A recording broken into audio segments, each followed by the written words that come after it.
ধলেশ্বর রামকৃষ্ণ মিশনে ঠাকুরের বিশেষ পুজো সম্পন্ন হলো। শনিবার শ্রী শ্রী রামকৃষ্ণ পরমহংস দেবের 190তম আবির্ভাব দিবস উদযাপন করা হলো ধলেশ্বর রামকৃষ্ণ মিশনে। গোটা বিষয় নিয়ে সেক্রেটারি রামকৃষ্ণ মিশন ধলেশ্বর ব্রাঞ্চের স্বামী অমর্তানন্দ মহারাজজি তুলে ধরলেন এই দিনটির তাৎপর্য।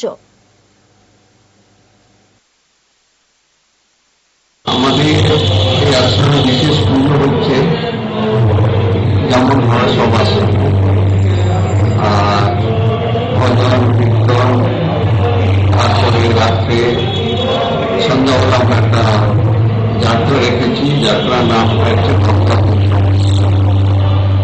আর ভক্তরা এসে অঞ্জলি দেবে বা রামকৃষ্ণজির কাছে প্রার্থনা জানাবে যাতে তারা শান্তির দিকে এগোতে পারে। কারণ রামকৃষ্ণদেব এসেছিলেন গৃহস্থ মানুষের জীবনকে মহান করে তোলা, ট্রান্সফরমেশন আনতে।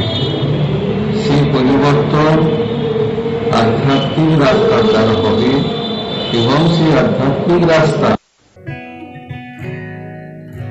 জুড়ে থাকে বাঁধন আপনার চেয়েও আপন, জুড়ে থাকে বাঁধন